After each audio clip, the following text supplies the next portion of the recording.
सास बनी डंडे वाली भूत। शिखा की नई नई शादी हुई थी। उसका मायका और ससुराल दोनों कानपुर में ही थे, इसलिए उससे मिलने उसके भाई अक्सर आते जाते रहते थे। ये बात शिखा की सास मीना को बिल्कुल पसंद नहीं थी। मम्मी जी, आज राहुल भैया आ रहे हैं। कौन? तेरे चाचा का लड़का?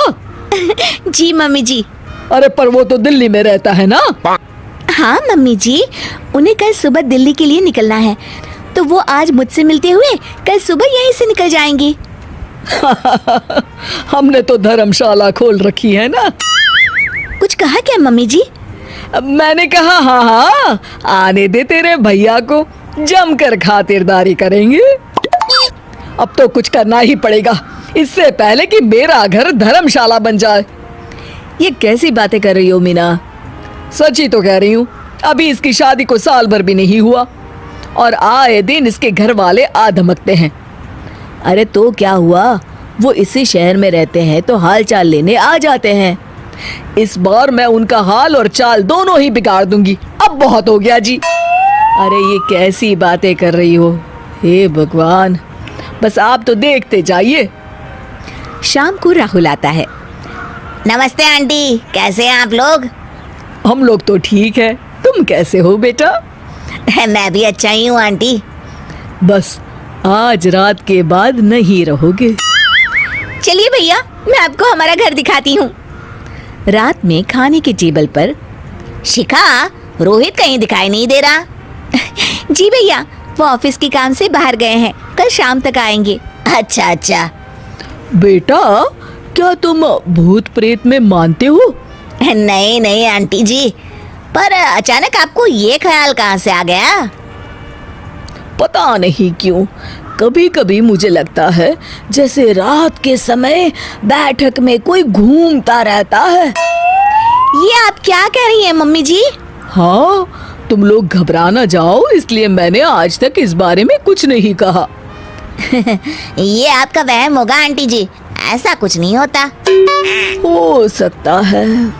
चलो अब मेरा सोने का टाइम हो गया है तो चलती हूँ मैं। शिखा बेटा, राहुल के सोने की व्यवस्था वहीं दीवान पर कर देना। जी पापा जी। अब चलिए भी। अच्छा, तो बैठक में सोने वाले हैं साहबजादे। क्या बड़बड़ा रही हो? कुछ नहीं, आप सो जाइए। मीना और महेश के सोने के बाद शिखा और राहुल आपस में बात कर रहे होते हैं, तभी डोरबेल बजती है। अरे आप! सरप्राइज! काम जल्दी खत्म हो गया तो मैं आज ही चला आया। ये तो बहुत अच्छा किया। देखिए राहुल भैया भी आए हुए हैं, आप दोनों का मिलना भी हो जाएगा। कैसे हो रोहित? मैं तो ठीक हूँ भैया। शिखा, मैं भी आज यहीं सो जाता हूँ, राहुल भैया से बातचीत भी हो जाएगी। अच्छा अच्छा ठीक है।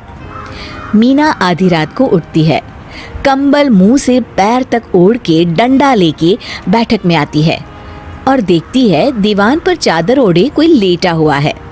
देखो तो कैसे मजे से सो रहा है बहन के ससुराल में। मीना ताबड़तोड़ 4-5 डंडे मार देती है।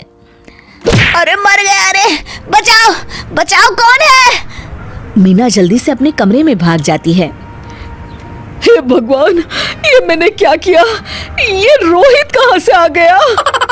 लगता है ये नालायक राहुल मेहमानों वाले कमरे में सो गया होगा। आज तो इसकी खैर नहीं। उधर बैठक में, अरे क्या हुआ रोहित? मैं बाथरूम में था, तुम्हारे चिल्लाने की आवाज सुनी। पता है भैया, मैं सो रहा था, अचानक से कोई आकर मुझे डंडे मारने लगा।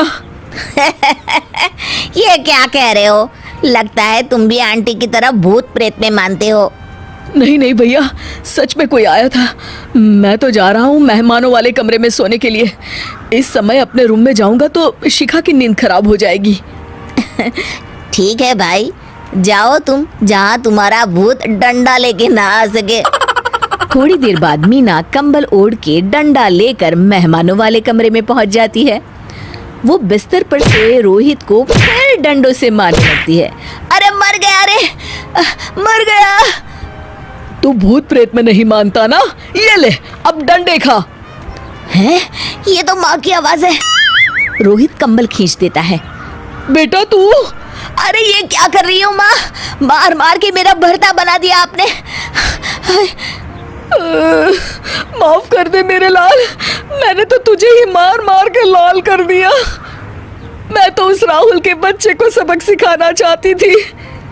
राहुल भैया को?